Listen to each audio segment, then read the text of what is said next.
Assalamualaikum warahmatullahi wabarakatuh. Keutamaan menghafal Al-Quran, dunia dan akhirat.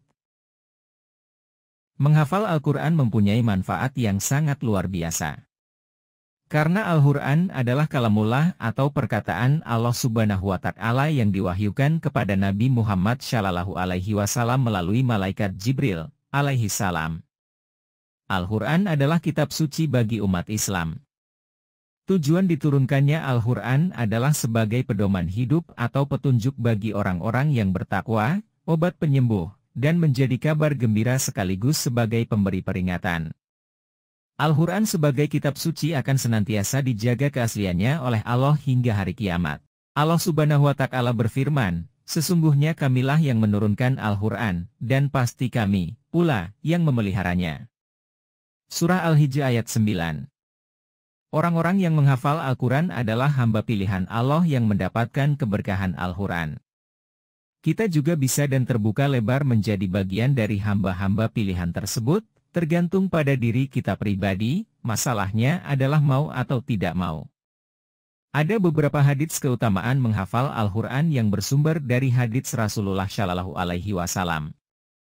Semoga dengan sumber-sumber ini bisa memotivasi kita menjadi bagian dari penghafal Al-Quran. Bukan banyak sedikitnya ayat yang kita hafalkan tetapi usaha dan kemauan kita untuk bisa semaksimal mungkin dalam penghafalan Al-Quran ini dan juga sebagai pendekatan kita pada Allah Subhanahu wa Ta'ala. Keutamaan menghafal Al-Quran. 1. Mengukuhkan jiwa. Jiwa akan tenang dan kukuh apabila selalu diwarnai dengan Al-Quran. Karena dengan hafalnya Al-Quran maka bisa selalu dilantunkan dimanapun berada sehingga jiwa tidak akan kosong dan selalu terisi dengan ayat-ayat Allah Subhanahu wa Ta'ala. Dalam hadits yang diriwayatkan oleh Ibnu Abbas disebutkan, orang yang jiwanya tidak terisi dengan Al-Quran sedikit pun, seperti rumah yang hampir runtuh. Hadis riwayat Tirmidzi. 2. Memperoleh kehormatan khusus dari Rasulullah. Dari Abi Hurairah radhiyallahu anhu, ia berkata, Rasulullah Shallallahu Alaihi Wasallam mengutus satu utusan yang terdiri dari beberapa orang. Kemudian Rasulullah mengecek kemampuan membaca dan hafalan Al-Quran mereka. Seseorang yang paling muda ditanya oleh Rasulullah, berapa banyak Al-Quran yang telah engkau hafal, hai fulan? Ia menjawab, aku telah menghafal surat ini dan surat ini, serta surat Al-Baqarah. Rasulullah kembali bertanya, apakah engkau hafal surat Al-Baqarah? Ia menjawab, betul. Rasulullah bersabda, pergilah, dan engkau menjadi ketua rombongan itu. Salah seorang dari mereka yang terhormat berkata, demi Allah, aku tidak mempelajari dan menghafal surat Al-Baqarah semata karena takut aku tidak dapat menjalankan isinya. Mendengar komentar itu Rasulullah bersabda, pelajarilah Al-Quran dan bacalah, karena perumpamaan orang mempelajari Al-Quran dan membacanya, adalah seperti tempat bekal perjalanan yang diisi dengan minyak mis, wanginya menyebar kemana-mana. Sementara orang yang mempelajarinya kemudian dia tidur, dan dalam dirinya terdapat hafalan Al-Quran, adalah seperti tempat bekal perjalanan yang disambung dengan minyak mis. Hadis riwayat At-Tirmidzi.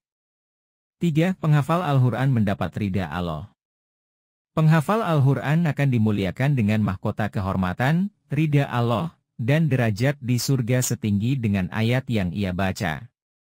Dari Abu Hurairah radhiyallahu anhu, Rasulullah Shallallahu Alaihi Wasallam bersabda, penghafal Al-Quran akan datang pada hari kiamat. Kemudian Al-Quran berkata, wahai Rabbku, bebaskanlah dia. Kemudian orang itu dipakaikan mahkota kehormatan. Al-Quran kembali meminta, wahai Rabbku, tambahkanlah. Maka orang itu dipakaikan jubah kehormatan. Kemudian Al-Quran memohon lagi, wahai Rabbku, ridailah dia. Maka Allah meridainya. Dan diperintahkan kepada orang itu, bacalah dan teruslah naiki derajat-derajat surga, dan Allah menambahkan dari setiap ayat yang dibacanya tambahan nikmat dan kebaikan. Hadis riwayat At-Tirmidzi. 4. Dapat membahagiakan kedua orang tua. Keutamaan penghafal Al-Quran yang lain adalah dapat membahagiakan kedua orang tuanya di akhirat kelak. Orang tua yang memiliki anak penghafal Al-Quran akan memperoleh pahala dan keutamaan khusus. Dari Buraidah Al-Aslami radhiyallahu anhu, ia berkata, ia mendengar Rasulullah Shallallahu Alaihi Wasallam bersabda,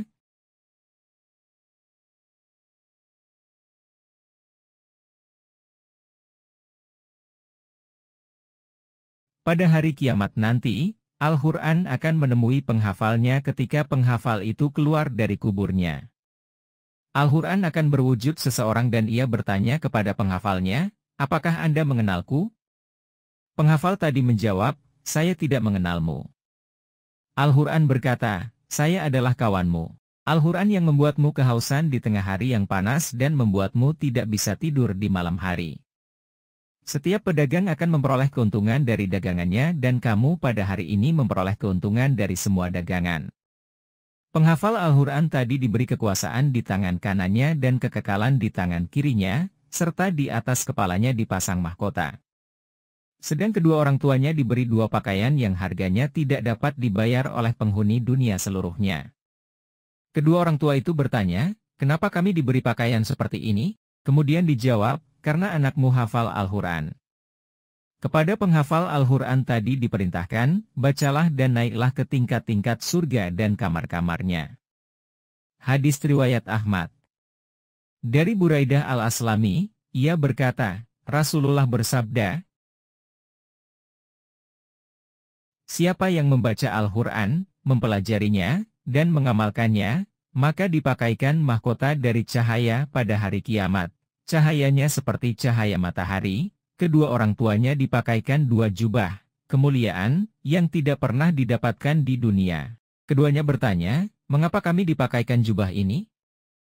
Dijawab, karena kalian berdua memerintahkan anak kalian untuk mempelajari Al-Quran.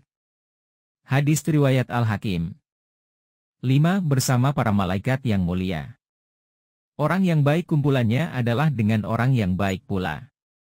Demikian juga dengan menghafal Al-Quran juga akan mendapatkan teman yang baik.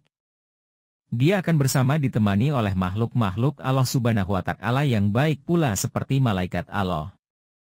Dari Aisyah radhiyallahu anha, dari Nabi Shallallahu Alaihi Wasallam beliau bersabda, orang yang membaca Al-Quran sementara ia telah menghafalnya, maka ia bersama para malaikat yang baik dan mulia. Hadis riwayat Al-Bukhari. 6. Penghafal Al-Quran adalah keluarga Allah. Anas bin Malik radhiyallahu anhu berkata, Rasulullah Shallallahu Alaihi Wasallam bersabda, sungguh Allah memiliki keluarga yang terdiri dari manusia. Ya Rasulullah, siapakah mereka? Tanya seorang sahabat.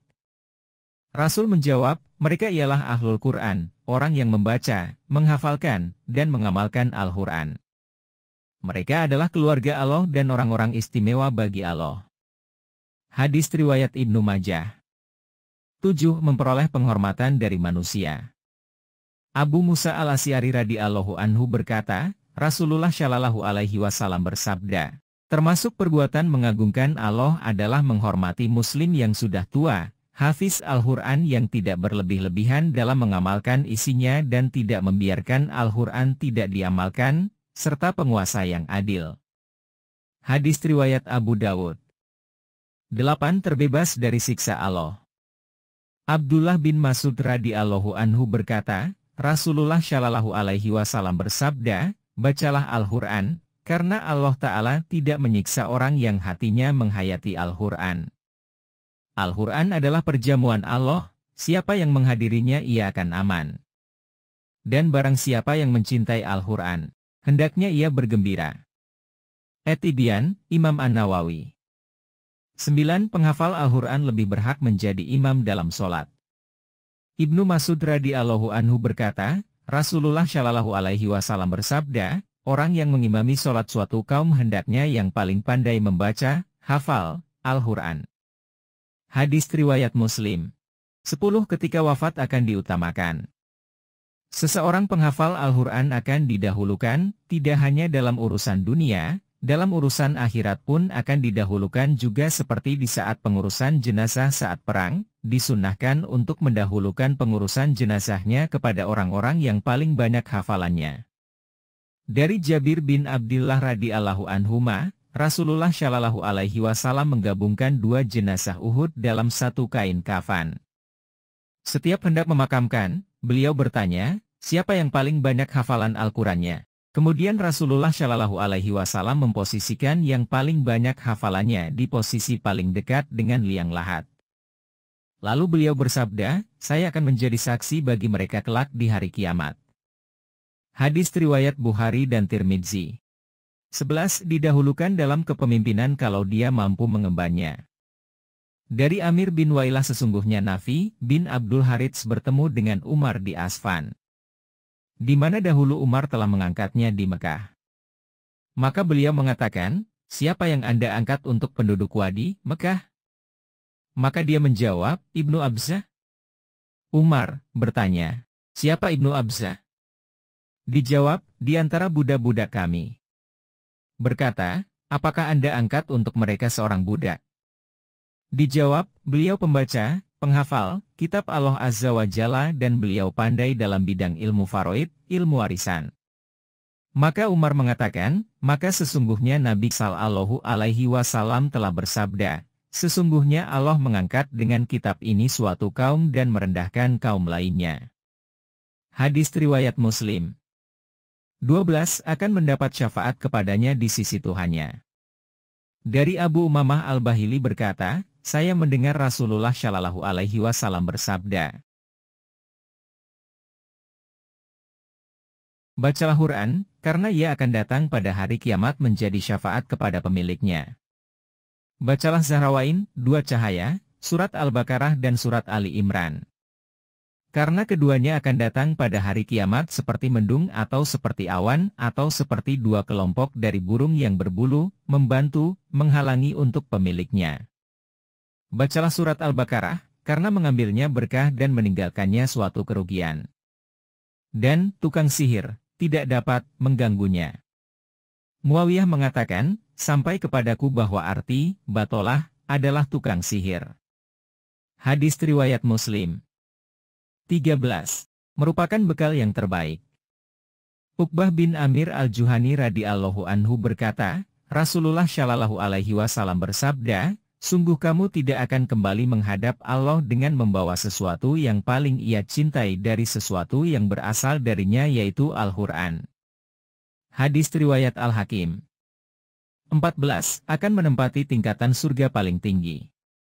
Aisyah radhiyallahu anha berkata, Rasulullah shallallahu alaihi wasallam bersabda, tingkatan-tingkatan surga sejumlah bilangan ayat-ayat Al-Quran. Maka penghuni surga dari kalangan ahli Quran adalah penghuni tingkatan teratas, di mana tidak ada lagi tingkatan surga setelahnya. Hadis riwayat Al-Baihaqi. Demikianlah keutamaan-keutamaan menghafal Al-Quran yang bersumber dari hadits Nabi Shallallahu Alaihi Wasallam. Semoga kita bisa mengambil bagian menjadi salah seorang penghafal Al-Quran. Wassalamualaikum warahmatullahi wabarakatuh.